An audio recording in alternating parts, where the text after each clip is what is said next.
eu sou o Thiago Quatti e esse é o Larvas Incendiadas, um podcast de divulgação de estudos de gênero e sexualidade. A cada 15 dias, trazemos um episódio novo, sempre conversando com pesquisadores e pesquisadoras dos mais variados estágios da vida acadêmica para divulgar suas pesquisas. No episódio de hoje, Luan Cassal entrevistou o Thiago Ranieri. Luan é doutor em psicologia pela UF e atualmente faz um novo doutorado em educação na Universidade de Manchester, na Inglaterra. Já Ranieri é biólogo, com doutorado em educação pela UFRJ. A conversa foi sobre a pesquisa de doutorado de Thiago Ranieri, que resultou na tese intitulada Corpos feitos de plástico, pó e glitter, currículos para dicções heterogêneas e visibilidades improváveis.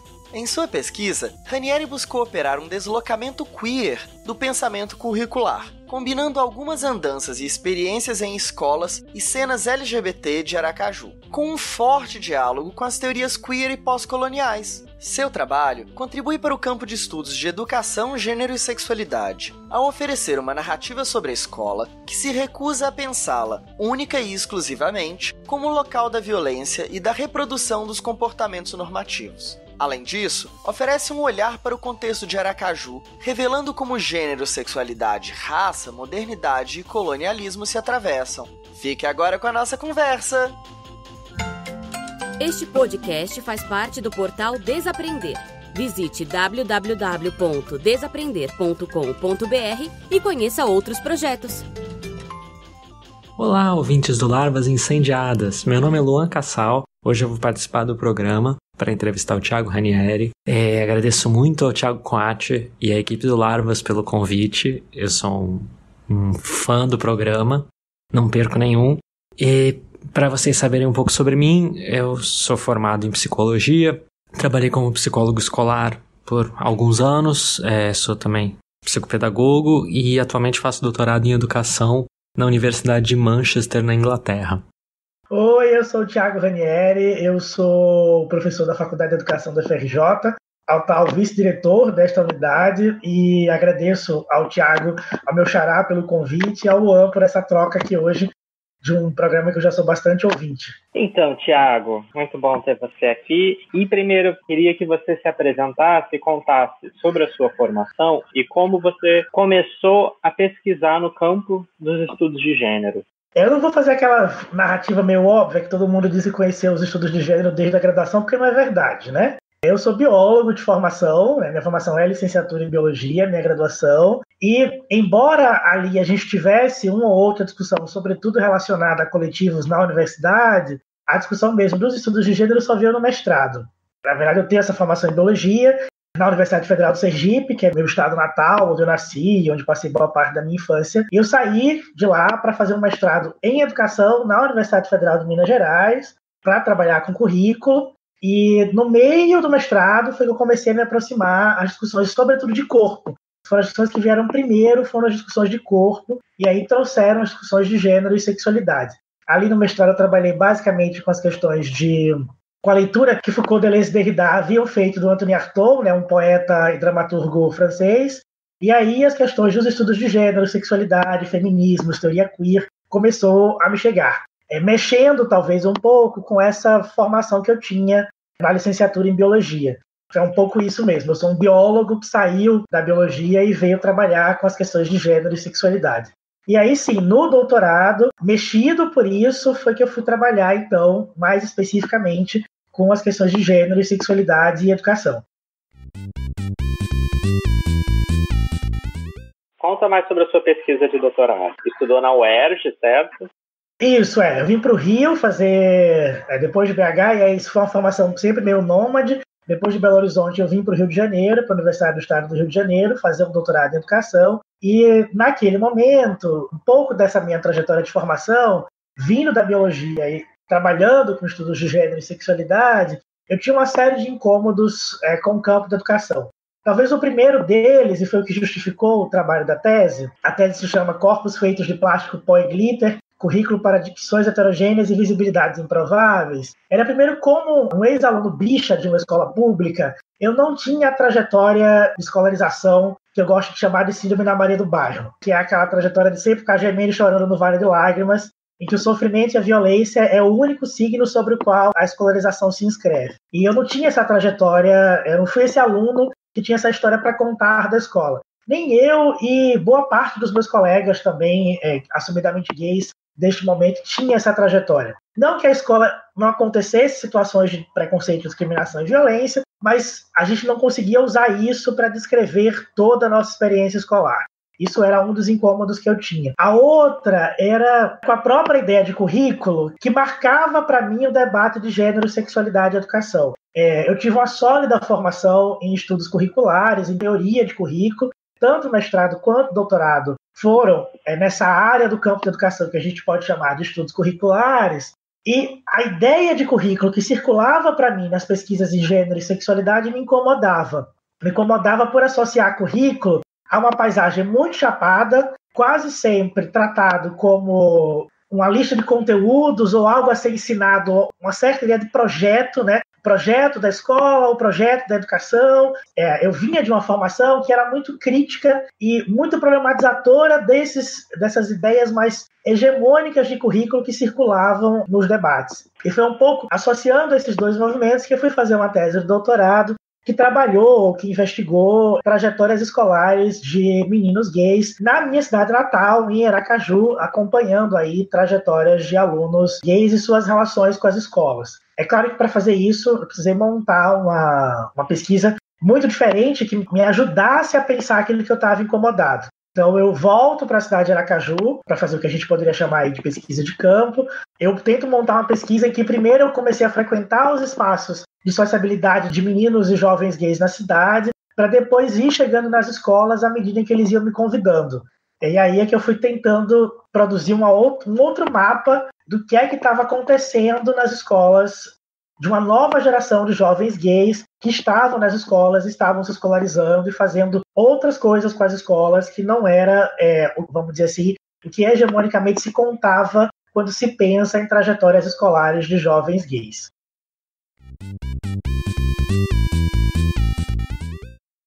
E é muito legal você trazer isso, Thiago, porque a gente vê, talvez a nossa geração, a gente tem uma idade muito próxima, muitos pesquisadoras e pesquisadores que se identificam como LGBT, LGBTI, que voltam para o campo da educação pública, especialmente, para pesquisar. Mas não só isso, muitos que vão ser professoras e professores das escolas públicas. Então, isso quebra com a ideia da síndrome da Maria do Bairro. Por que a gente vai voltar, e aí me incluo nisso, que foi ecólogo de escola pública por anos, por que a gente volta para um lugar que seria de tanto sofrimento, ou se tem mais alguma coisa além de tanto sofrimento, né? O que você encontrou com esses meninos gays em Aracaju?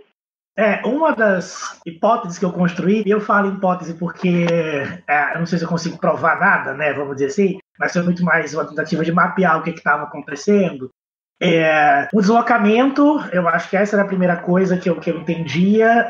Os meninos com os quais eu conversei durante 2, 3 anos, as histórias sobre a escola não eram histórias de sofrimento e violência. Ao contrário, as escolas apareciam como os espaços de dar suporte para enfrentar a violência das famílias e a violência da cidade. Seja porque ali se constituía vínculos de amizade entre diversos alunos gays e lésbicas e trans, porque eles constituíam ali grupos de amigos, incluindo nesse circuito professores e gestores. Então, você tinha um deslocamento muito claro do lugar que a escola passava a ocupar nas trajetórias desses jovens. A outra, e é talvez a coisa que eu mais tenho problematizado de lá para cá, é que esse deslocamento não era necessariamente um lugar a ser celebrado. Eu não queria tratar isso com algum tipo de otimismo romântico e celebratório em torno de, tá tudo bem. Uma das coisas que mais me chamava a atenção é que isso que eu comecei a chamar de reconhecimento de meninos gays na escola, de uma política de reconhecimento de meninos gays na escola, ele vinha pautado e sustentado também por um deslocamento da própria ideia do que era ser gay, da própria experiência gay na escola, que vinha menos atrelada ao desejo e às práticas sexuais e mais atrelada às performances de gênero e a certa materialização corporal do que se fazia na escola. Tinha muito mais com reconhecer que aquele corpo performava determinados signos relacionados ao campo do feminino do que propriamente a manutenção de práticas sexuais e vínculos afetivos eróticos e de desejo relacionados ao campo da homossexualidade, por exemplo.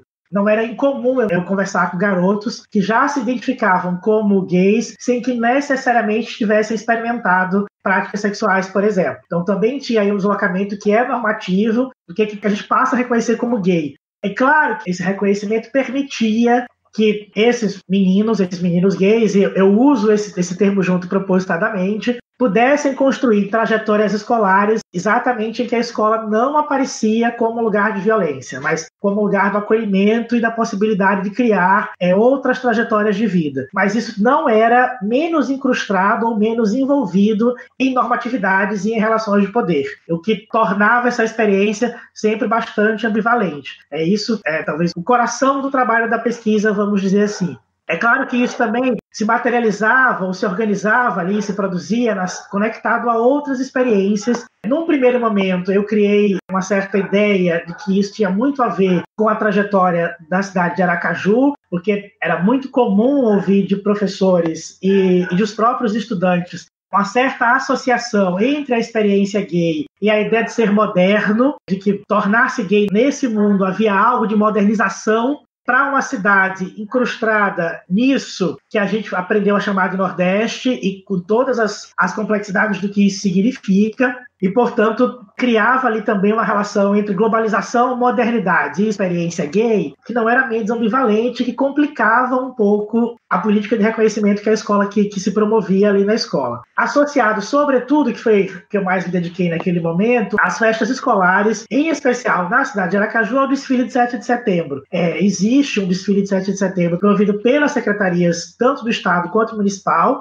que é uma espécie de febre entre as escolas públicas, nos quais os meninos gays se envolvem profundamente, criam coletivos de dança e corporações coreográficas, como eles chamam, que estão envolvidas com as bandas de fanfarra, e há um projeto ali com quais eles se envolvem desde o começo do ano até o desfile, de organizar o desfile da própria escola, as coreografias, a seleção de músicas. É um trabalho cotidiano ali de ensaio, de produção, que tem a ver com produzir e materializar esse corpo do garoto gay, né? Esse corpo do menino gay que está envolvido com essas práticas escolares que, a priori, uma parte da produção, ou considerável parte da produção sobre gênero, sexualidade e educação, não imagina, né? Quando eu comecei a fazer isso, hoje até você já tem pesquisas, mas quando eu comecei a trabalhar com isso lá em 2013, a gente não tinha pesquisas na área que olhassem para as festas escolares e para o lugar que as bandas de fanfarra e que os corpos coreográficos tinham em inteligibilizar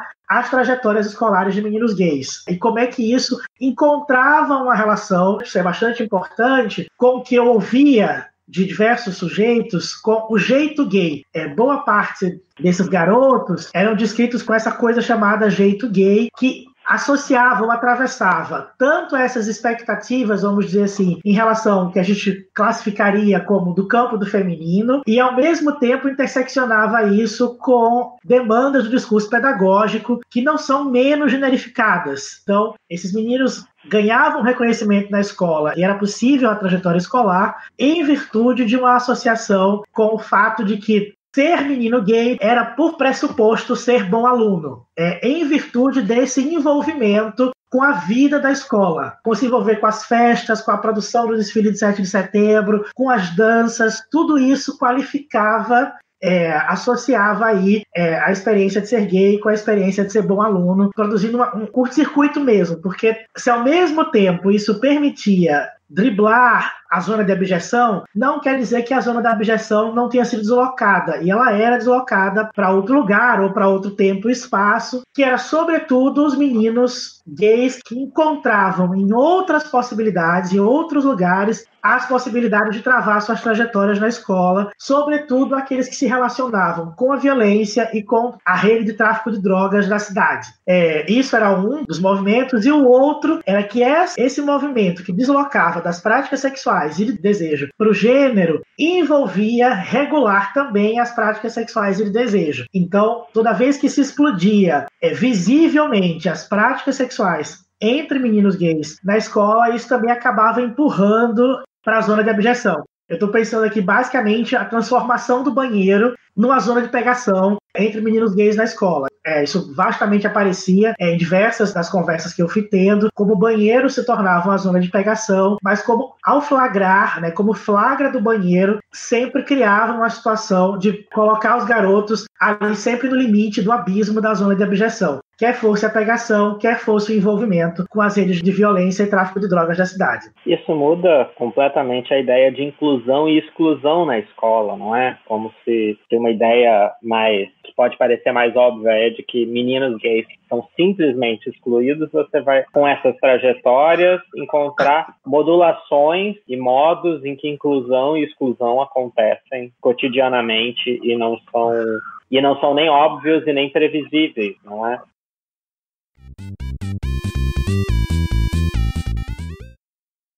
Eu queria que você explicasse, a partir disso, qual é a relação dessas trajetórias e dessas experiências para o que você entende como currículo escolar.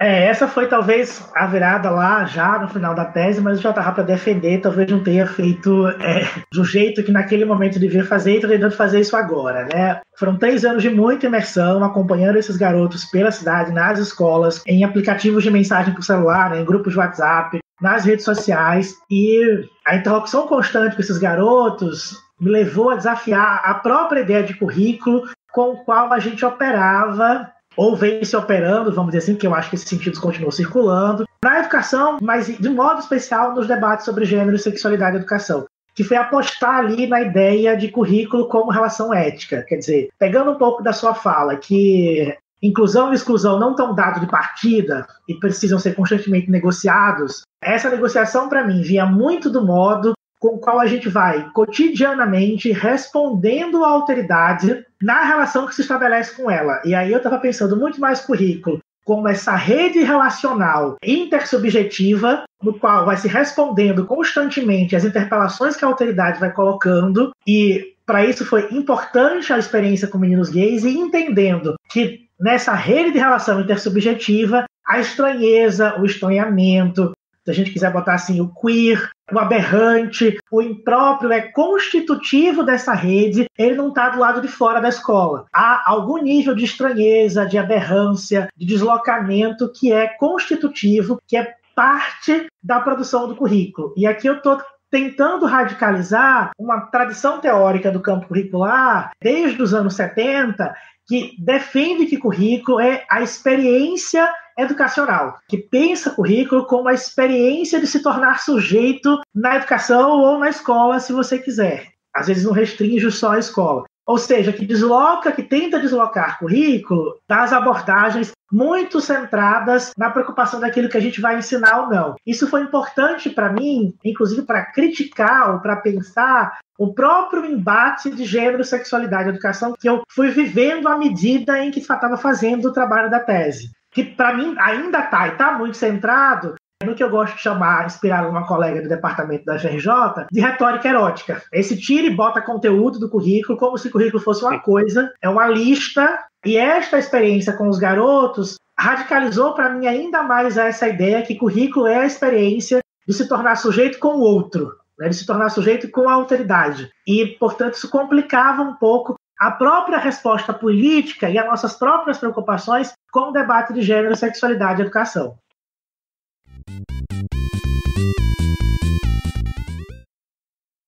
Tiago, você defendeu sua tese em 2016. Sua pesquisa era em Aracaju. De lá para cá, você trabalha na UFRJ, está envolvido em pesquisas sobre formação docente, currículo e você realiza, de fato, a formação docente no Rio de Janeiro e em outras cidades. Como é essa passagem do espaço, que é incrustada nisso de que a gente aprendeu a chamar de Nordeste e nisso que a gente aprendeu a chamar de fora do centro ou de periferia? Conta pra gente como isso aparece na sua pesquisa e como é que você vê isso agora no seu trabalho. Tinha uma expressão usada, que foi usada pela minha geração e era usada pelos garotos também com quem eu estabeleci relação, que eles chamavam a cidade de Buracaju. Uma espécie de buraco ou de cu do mundo, mas que ao mesmo tempo contrastava com o fato de que esse buraco também era ser o centro do mundo. Eu teria que contar aqui, eu não sei se a gente tem espaço, mas eu posso fazer para explicar isso. É um pouco da história da própria cidade, que aparecia reverberada nos garotos, que num primeiro momento, acho que talvez chegando na sua pergunta, eu apostava que isso tinha algo de específico com o Aracaju. Ao circular nas escolas do Rio de Janeiro, eu descobri que também não era tão específico assim. Descobri um verbo muito bom, mas eu também fui encontrando ecos em uma cidade, vamos dizer assim, num grande centro. Eu não sei se vocês sabem, Thiago, você me perdoe. Há uma disputa entre Aracaju e Belo Horizonte sobre quem é a primeira cidade planejada do Brasil. Aracaju foi uma cidade planejada. Essa disputa de ser a primeira cidade marca muito dos documentos quando você começa a investigar a história da cidade. A capital do estado de Sergipe era São Cristóvão, uma cidade um pouco mais ao interior, e conta-se uma série de documentos, uma série de disputas discursivas sobre a história do estado, que em determinado momento você precisava transferir para uma capital que pudesse ter acesso ao mar, que São Cristóvão não tem. Neste movimento, a cidade ela foi erguida, você acompanha a documentação desse período, com essa ideia de que seria uma cidade moderna. Sobretudo erguida porque é uma cidade de manguezal, é uma cidade recortada por manguezais, sobre a lama, né, erguida sobre os mangues. Mas isso foi feito, e logo depois, um pouco depois em termos históricos, você tem a invenção disso chamado Nordeste, né, a invenção desse dique de contenção, da ideia do Nordeste que funcionou como um dique de contenção da modernidade no Brasil, sempre associando ao tradicional, ao que não era moderno, né? O que nos diz como categorias como tradicional, moderno e globalizado são categorias também generificadas e sexualizadas. E isso marcava muito a descrição que vários dos garotos faziam da cidade como o buraco do mundo, como o cu do mundo, que paradoxalmente, lembrando aquele livrinho do Jack Halberstein sobre o tempo e espaço queer, dizia que esses espaços permitiam a criação de outras possibilidades, que naquele momento vinha muito associado a essa ideia de demonstrar, de querer o tempo todo demonstrar que a cidade era moderna. Que os professores eram modernos, que as escolas eram modernas, e por isso a relação com os garotos, com os meninos gays, era de outra ordem, né? Porque era símbolo de finalmente a cidade ter conseguido se modernizar. Isso também vinha associado, e eu tenho um capítulo inteiro na tese sobre isso, com o consumo das músicas pop, com a circulação das músicas pop, e com o consumo e uso de redes sociais e de tecnologias de um modo geral, que também era entendido, ou vivido, ou experienciado, como sendo específico, como sendo associado a garotos gays. Né? Assim, modernizar-se. O que queria dizer? Entrar para o mundo globalizado significava, em alguma medida, tornar-se gay. É como se não tivesse saída outra que não fosse enviadecer, para brincar aqui com o funk da Linda Quebrada. Isso aparecia muito nas escolas, na conversa com os professores, na conversa com os estudantes, né? Assim, porque era isso, a gente estava falando de coletivos coreográficos que no desfile de 7 de setembro estavam dançando Lady Gaga, Shakira, Beyoncé. No desfile de 7 de setembro, isso não era enxergado como subversivo. Em nenhum momento isso era descrito, quer fosse pelos meninos, quer fosse por professores, quer fosse pelas autoridades, como algo subversivo, algo de contra-norma. Isso era me dito o tempo todo como a cidade é assim, nós somos assim modernos, isso você vai encontrar aqui, que ia produzindo essa ideia. Então, no começo, eu embarquei, talvez inocentemente, nessa ideia de que tinha algo muito específico em Aracaju. Mas também já fui encontrando ecos na cidade do Rio de Janeiro, quando circulo escolas com o meu projeto de extensão, que oferece formação. Eu também encontro reverberações entre, sobretudo, na circulação das músicas pop, no uso das tecnologias, em especial de redes sociais, muito ligado ao fato de que se conectar com isso envolve algum nível de modernização, e tudo aqui é muito entre aspas, tá? E logo entrada no mundo globalizado, e logo uma certa ideia de que isso envolve algo como se aproximar da experiência gay. Muito conectado àquele fato que eu já tinha apontado, que é o deslocamento do reconhecimento da experiência gay da sexualidade para o gênero.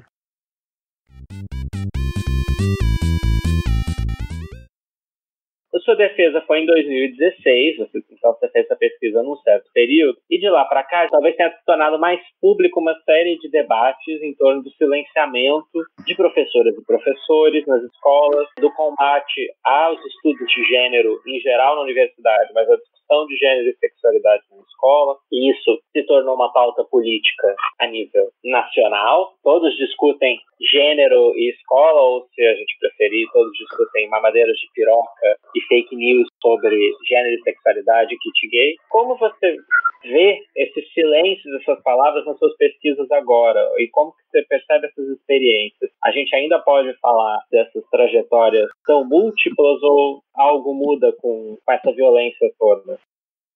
Eu acredito que sim. Primeiro que eu acho que não dá para voltar atrás, né? Assim, eu tenho algum nível de incômodo teórico com as ideias de retrocesso, de retorno a um passado.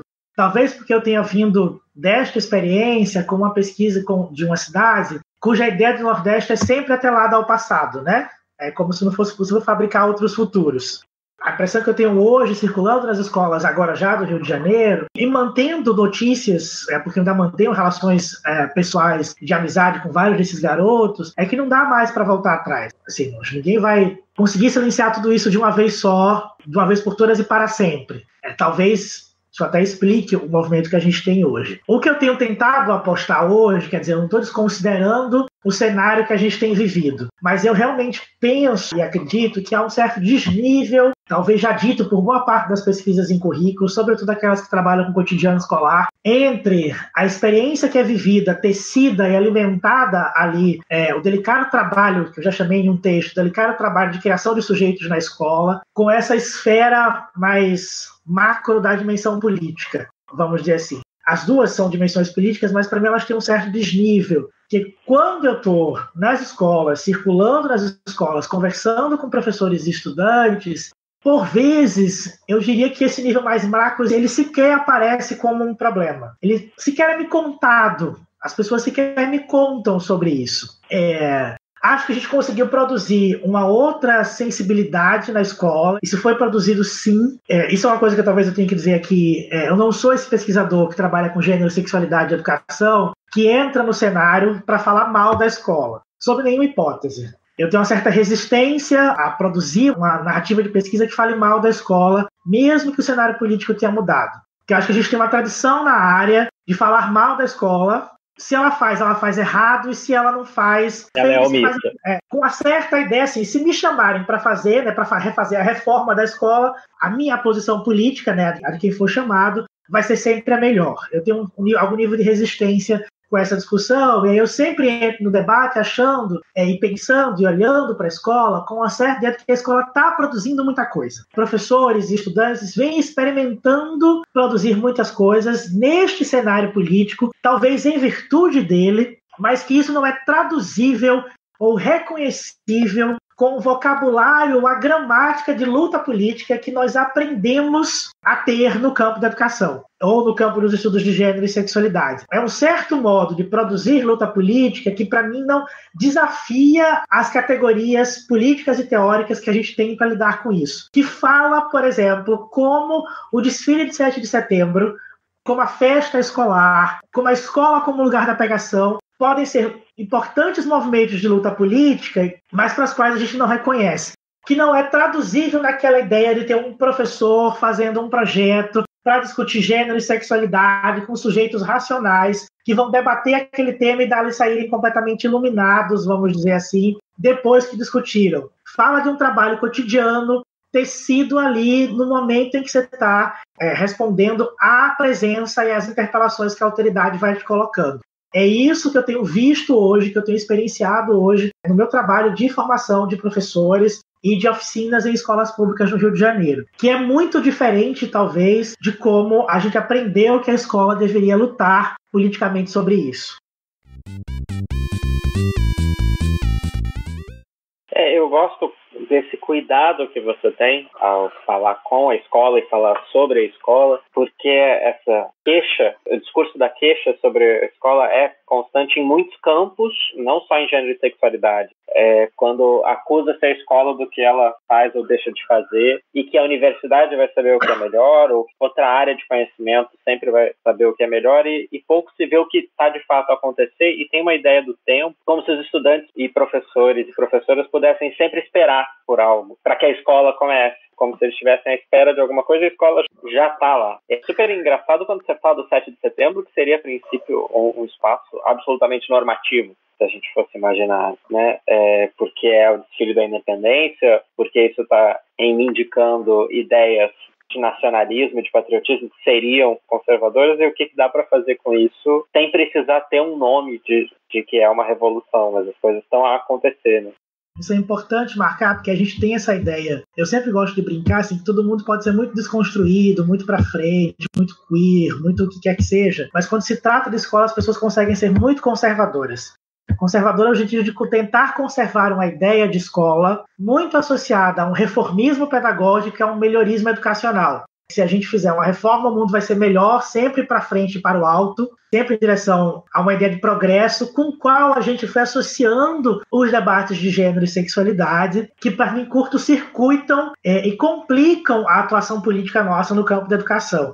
Acho que quando você fala exatamente isso, professores e estudantes não podem esperar, é porque é isso mesmo. Estudantes e professores não podem esperar porque as pessoas estão morrendo. As pessoas estão vivendo alvo de políticas de morte e não dá para pensar de antemão que está todo mundo de braços cruzados esperando algum tipo de grande reforma acontecer. As pessoas estão respondendo como podem, com aquilo que podem, com o que tem na mão e às vezes e quase sempre é com o próprio corpo. É fazendo política com o próprio corpo. E aí, por isso, as festas ganham uma dimensão importante de luta política, ainda que, eu acho que isso é importante frisar, essa luta política não se dá por fora das normas. Isso aqui é importante marcar, ela não se dá por fora a revelia das normas ou contra a normatividade. Ela se dá por dentro das normas, se utilizando dos próprios mecanismos das normas, habitando as normas de modo diferencial. E acho que isso aqui é importante dizer, isso não diminui o trabalho, nem a luta política, pelo contrário, intensifica aquilo que pode ser feito em termos de luta política na escola. Se essas coisas estão a acontecer, né, nesse entremeio da normatividade, eu queria que você contasse como você tem trabalhado com a formação docente, tanto a inicial quanto a continuada dos docentes que já estão nas redes públicas, como trabalhar gênero e sexualidade dentro disso que seria formativo, normativo, que é o currículo de formação. São sempre oficinas. Oficinas, eu tenho achado esse nome já muito ruim, mas são sempre encontros, vamos dizer assim, em que eu tento levar muito mais interrogações para os professores do que propriamente um beabá de como lidar, como responder. Na verdade, o que pauta para mim essa discussão com professores que eu faço nas escolas é que nos falta hoje discursos para que se possa falar, se possa escrever o que está sendo produzido nas escolas, né? Assim, a gente precisa conseguir contar outras histórias. Como diz a dona Riley, o que importa são as histórias que nós usamos para contar outras histórias. É isso que tem me importado quando eu vou fazer oficinas com professores. Tentando interrogar com eles os fundamentos que nós somos obrigados a estabelecer quando se pensa nessa conexão entre currículo, gênero e sexualidade. Isso é uma coisa que é muito engraçada, porque eu às vezes brinco que é engraçada, porque quase sempre eu sou chamado, não sei se em virtude da tese, em virtude de ser um pesquisador gay, eu ainda não consigo identificar por quê, mas quase sempre a expectativa desse tipo de trabalho é que a gente vai discutir, sobretudo, experiências gays, lésbicas e trans na escola.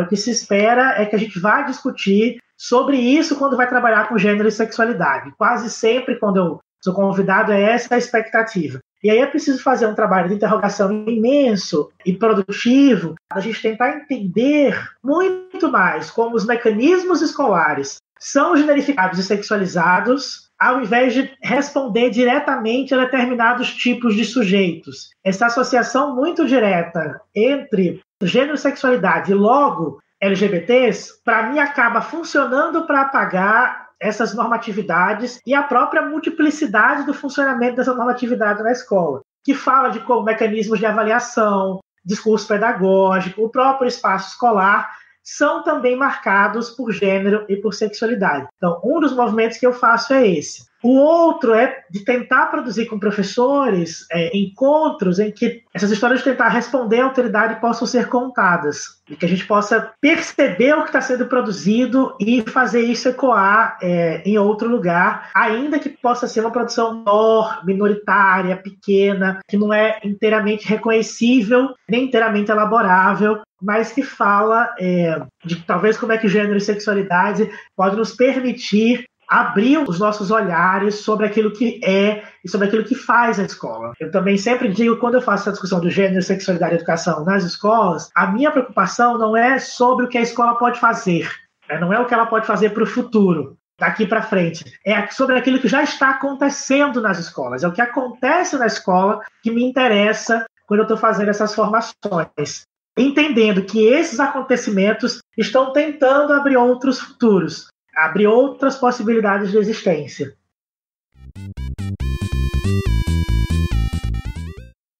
Isso nos seus projetos de extensão, e quais pesquisas você tem desenvolvido agora, Thiago?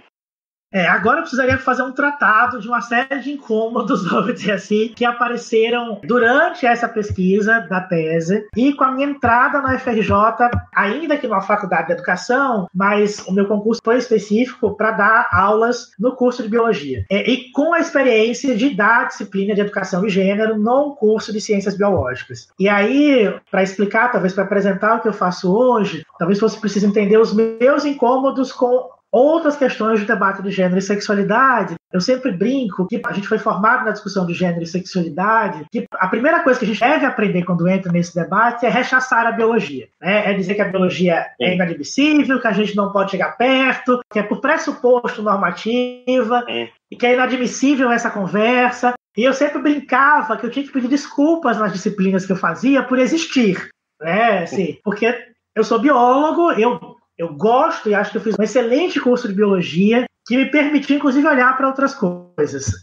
Então, quando eu volto para o curso de biologia e começo a tentar procurar conexões deste trabalho para a formação de professores em ciências e biologia, eu me incomodava com várias coisas. Dentre elas, a distinção natureza e cultura como um tipo de fundamento ontológico dado com o qual a gente opera em parte das discussões de gênero e sexualidade. Isso é constitutivo da história do conceito de gênero também. E aí, isso começava a me incomodar, porque, por efeito, criava uma certa ideia de natureza como sendo um campo disponível sobre o qual a cultura se ergue e é logo controlável, passível de manipulação, disponível para se tornar propriedade, recurso, mercadoria.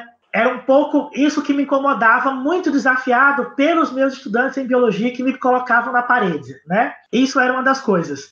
A outra era essa própria ideia de afirmar que gênero era, vamos dizer assim, culturalmente construído, né? Trazia uma certa limitação que, para mim, refundava algum tipo de humanismo antropocêntrico que dificultava a gente perceber as relações natureza e cultura, como diz a Haraway. E aí eu comecei a me voltar um pouco para os estudos da ciência e da tecnologia e para essa própria discussão natureza e cultura. Num primeiro momento era isso, era para tentar produzir e encontrar relações com os meus estudantes da biologia, da licenciatura em ciências biológicas e com os meus colegas biólogos, que desde quando eu comecei a entrar nos estudos de gênero e sexualidade, não me pareciam aquilo que a literatura descrevia. Eu encontrava figuras muito interessantes e produções muito interessantes nesse campo de estudos. E de tentar problematizar a distinção, um tanto arrogante, vamos dizer assim, entre ciências humanas e ciências biológicas, vamos dizer. Eu começava a resistir à ideia de que, porque eu tinha algum nível de formação nas ciências humanas e logo era dotado de algum tipo de magia teórica, eu conseguia ver coisas que os meus colegas não viam. Quer dizer, eu sabia e eles apenas acreditavam naquilo que supunham saber. Essa distinção me incomodava, ela ainda me incomoda, e foi um pouco nesse movimento que eu comecei a migrar a pesquisa de agora. Quase a vingança das ciências humanas, né? As biológicas dizem que as humanas não são ciência, as humanas dizem que as biológicas são acríticas. E eu desconfiava dessa distinção, que é uma disputa de poder, é uma disputa por território, por recursos, enfim. Mas o fato é que eu estava obrigado a viver junto com biólogos, com suas mais diferentes inscrições de pesquisa, né? E isso me mexia um pouco com o meu trabalho. Eu não estou desmerecendo aqui que a biologia, como discurso, não tenha produzido uma série de normatividades, violências e violações ao longo da história. Eu estou talvez me recusando a conceber que isso esgote todo o cenário. Isso aconteceu, evidentemente, naquele momento que a gente vivia a epidemia de Zika no Brasil, que logo depois foi considerada uma infecção sexualmente transmissível. E aí eu, já frequentando as escolas, tanto em Aracaju quanto no Rio, eu já começava a ver como é que a Zika a dengue e logo depois da chikungunya, começavam também a virar temas das festas escolares, dos trabalhos que os estudantes precisavam se envolver em produzir. E aí, aquilo começou a me chamar a atenção. Uma série de fantasias de gênero, sexualidade e raça começavam a envolver as discussões dessa epidemia sobre os quais o mosquito era responsável. Que o mosquito era colocado como responsável e definidor, né? Então eu comecei aí a tentar, portanto, cruzar, por um lado, estudos da ciência e da tecnologia nas suas perspectivas mais feministas e queers, com esse trabalho mais empírico, vamos dizer, em torno da epidemia transmitida pelo mosquito, porque trazia para mim uma reconfiguração importante da própria sexualidade. Tem uma autora que eu gosto bastante, chama Elizabeth Povinelli, num livrinho de 2016 chamado Geontologies, que ela revê o dispositivo da sexualidade, foi a inspiração para fazer essa pesquisa, e ela vai sugerir ali que o dispositivo da sexualidade está sendo reconfigurado e uma das figuras contemporâneas desse dispositivo é o vírus como uma figura de poder, como uma espécie de que mistura e tensiona, mas também reescreve as distinções entre humano e não humano, orgânico e inorgânico, vivo e não vivo, que para mim me ajudava a pensar os incômodos que eu vinha tendo para inscrever ou para conseguir estabelecer conversas com alunos da biologia e colegas biólogos. É claro que comecei a fazer isso também mobilizando e mexendo, que é o meu trabalho mais recente, vamos dizer assim, mais de agora, vamos dizer assim, produções culturais bichas, vamos dizer assim, ou queers e LGBTs, que natureza e cultura é tematizada e essa distinção é curto-circuitada. Eu comecei a mobilizar produções artísticas, produções literárias, do campo aí, vamos dizer, das artes, do teatro, da performance, nos quais essa distinção também aparecia e me ajudava a fazer uma conversa com o campo dos estudos da ciência e da tecnologia. Enfim, de partida, se eu puder dizer assim, hoje é um trabalho muito mais de experimentação teórica, de estar o tempo todo experimentando teoricamente quais são os limites e potencialidades dessa separação da natureza e cultura para o nosso pensamento educacional, que isso que é importante, quer dizer, um pensamento que é historicamente muito humanista e, paradoxalmente ou estranhamente, a gente foi aprendendo com os estudos de gênero e sexualidade que a gente precisava fazer uma crítica à categoria humano, porque a condição humana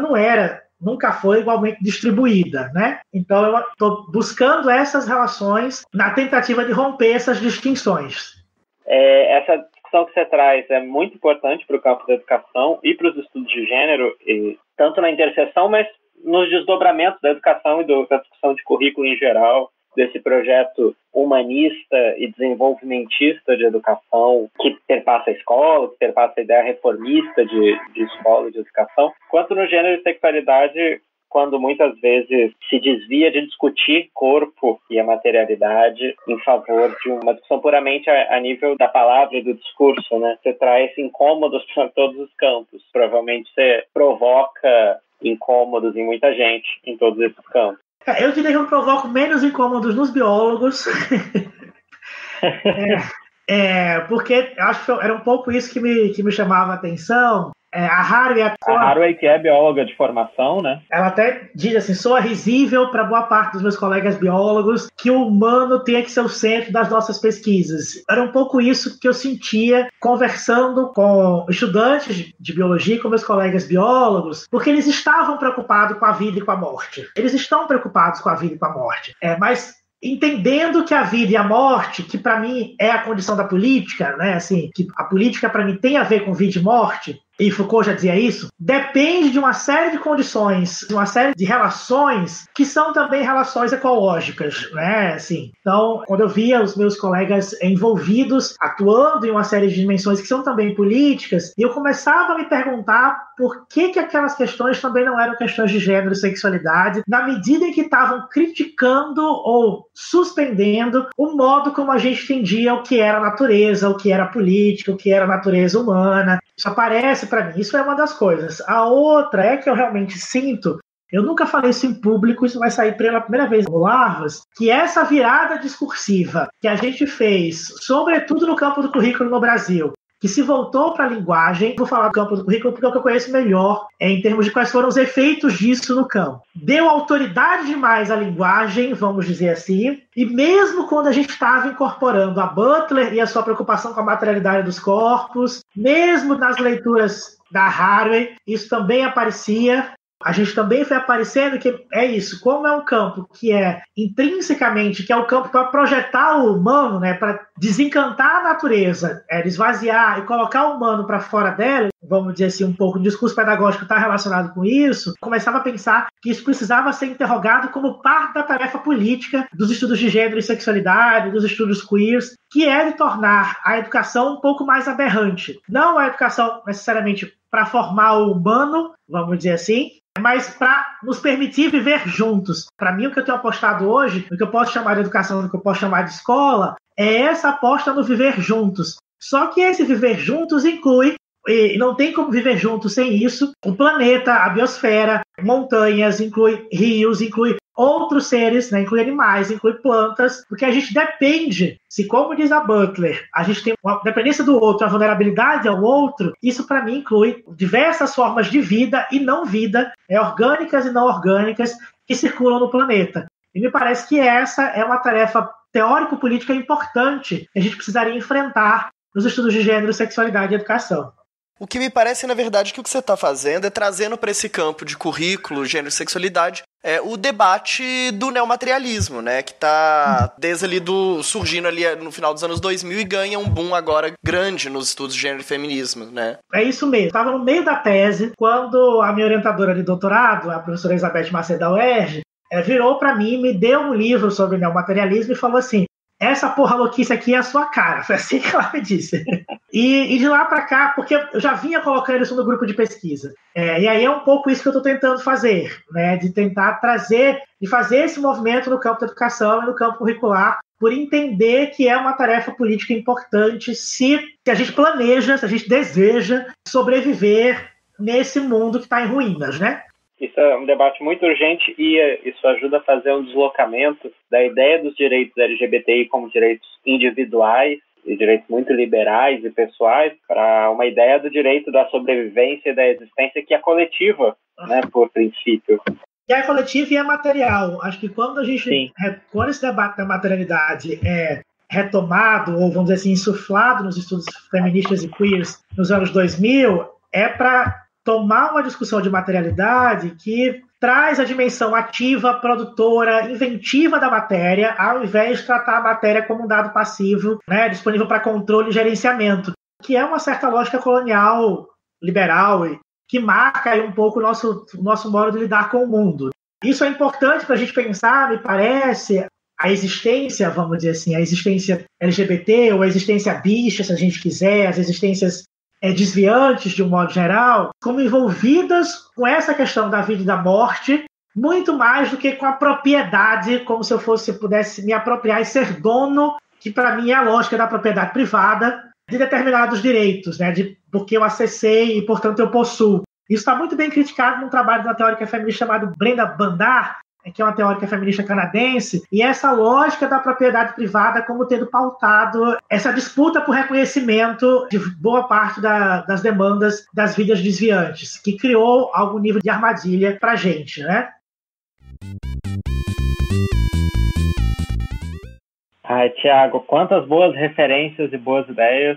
Eu estou aqui já cheio de ideias para usar na minha pesquisa, conversa com você. Queria saber se tem algo mais que você quer comentar, outras indicações, chamar as pessoas para dançar, como você fala no seu texto. Talvez eu terminasse com a dança. A dança foi talvez aqui que o debate neomaterial me chegou, porque quando eu comecei a sentir que a dança tinha algo de muito crucial, de muito importante para boa parte dos sujeitos com os quais eu me relacionava, né, com os estudantes com os quais eu me relacionava, de que dançar na escola era muito produtivo, que dançar na política era produtivo, era como se eu sentisse eles me dizendo em algum lugar aquela frase do Nietzsche que não dá para confiar em quem não pode dançar. Ou a frase da Emma Goldman, que eu não posso dançar, essa revolução não me interessa. E que trazia uma dimensão de um corpo em movimento para a política que a gente precisaria enfrentar, né? De pensar a política muito mais como essa celebração do estar juntos e por isso envolve a dança e os encontros entre os corpos, do que a grande revolução que vai começar o jogo do zero. Primeiro que ela me parece que vai passar por cima de uma série de histórias e vai funcionar como mais um trator sobre a vida de tanta gente e de tanta coisa nesse mundo. Me parece que o convite aqui fica, então, para dançar. Pra gente dar as mãos e poder dançar juntos em torno de uma série de questões que nos toca e que nos mobiliza na política. E eu acho que é isso, só agradecer ao Thiago e a você pela interlocução. Muito obrigado, Thiago. Esse foi o Larvas Incendiadas, um podcast de divulgação de estudos de gênero e de sexualidade. Se você gostou desse nosso episódio, manda um feedback no Twitter, no Facebook, no Instagram ou outra rede social. Considere também nos apoiar financeiramente pelo apoia.se/incendiadas. Você pode apoiar com doações mensais a partir de R$1. Como você já deve saber, o Larvas faz parte do portal Desaprender, uma rede que agrega diversos podcasts sobre educação. Não deixe de conferir o nosso portal e os podcasts parceiros. Todos nós estamos disponíveis em todas as principais plataformas de podcast. Compartilhe com amigos e amigas e até o nosso próximo episódio. Este podcast faz parte do movimento LGBT Podcasters. Conheça outros podcasts através da hashtag LGBT Podcasters ou do site www.lgbtpodcasters.com.br.